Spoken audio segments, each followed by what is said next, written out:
Koppel, host of the Time for Coffee podcast, where you get first-hand career advice into the jobs and industries that interest you the most.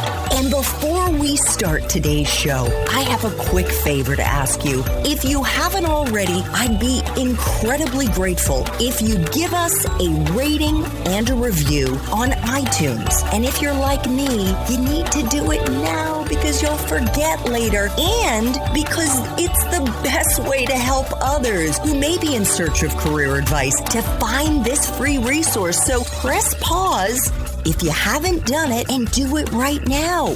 I'll wait. Thanks so much and enjoy today's show. Hey there, Java Junkies. Welcome to another K-Cup mini episode of Time for Coffee. By the way, K-Cups come in 3 sizes, single, double, and triple shots, or roughly 1 minute, 5 minutes, or 10 minutes in length. So if you don't have time to throw back an entire caffeinated career conversation, these K-Cup mini episodes of T4C can give you a quick caffeinated fix, whether you're on the go or you only have a few minutes to binge. So grab your mug and take a chug, because it's time for a caffeinated career double shot K-Cup with my guest, Seth Godin.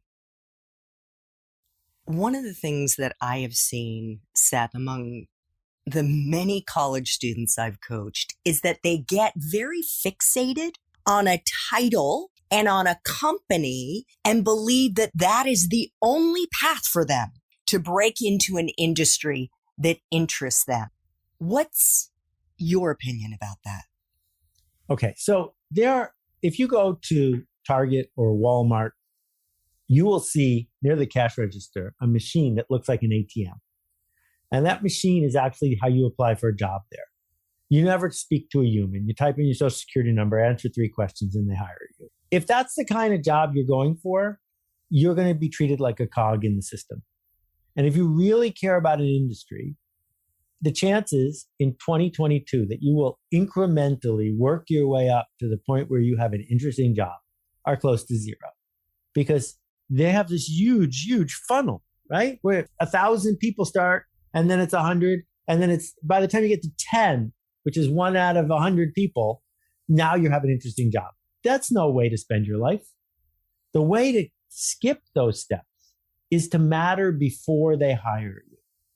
And the way to matter before they hire you is to publish the most definitive blog or newsletter on the topic, to put into the world your insight and vision about how something in this industry could be better, to put at least as much effort into that as you put into some silly project in school for which you got an A-. Because if you are regularly and persistently leading the way that people in an industry can think, right? Like, so let's just say you want to be an executive at Starbucks. Well, one way you could do that is by visiting 100 Starbucks, wouldn't take you very long, take pictures of the inside of each one, and regularly blog your analysis and criticism of the setup, the planogram, the flow, and everything else of one Starbucks after another. You will now be the world's expert on coffee shop retail dynamics.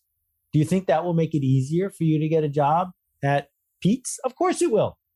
And so pick your industry and speak up early and often. Connect and lead, ask questions. Don't go on an informational interview. Have people call you because they want your information. Because that's how if you think this is what you want, this is how you're going to get it.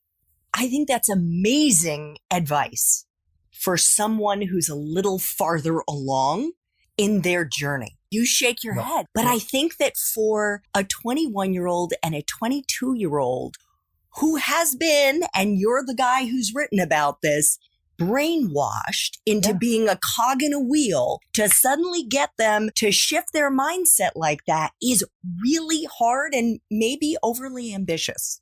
What makes you think you're going to shift your mindset if you get a job as a clerk, right? And then you get promoted to senior clerk. And then if you don't shift your mindset now, you're never going to shift your mindset. You have nothing to lose right now. This is your only asset.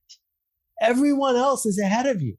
The only asset you have is that you can do stupid things that might not work. And if they don't work, I'm still doing them. right? But if they don't work, no one's going to notice because that's the way the media works. So another example, I did a series last March. I love dark chocolate and I love the people in the dark chocolate industry. And like, here's some of the examples of things from the dark chocolate industry.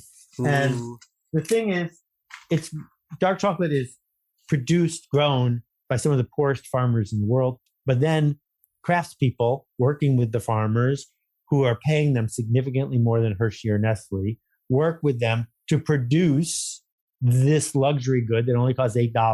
That's fantastic. And so I did a series of interviews on Instagram, and I did 20 of them. And each time I did one of the interviews, that company's sales grew because I just wanted to give them a platform. Well, whatever industry you care about, you can do the same thing. And it doesn't matter if someone shows up for the interview, just talk to them. Just say, if I was talking to Jim from Activision, these are the 7 things I would tell him.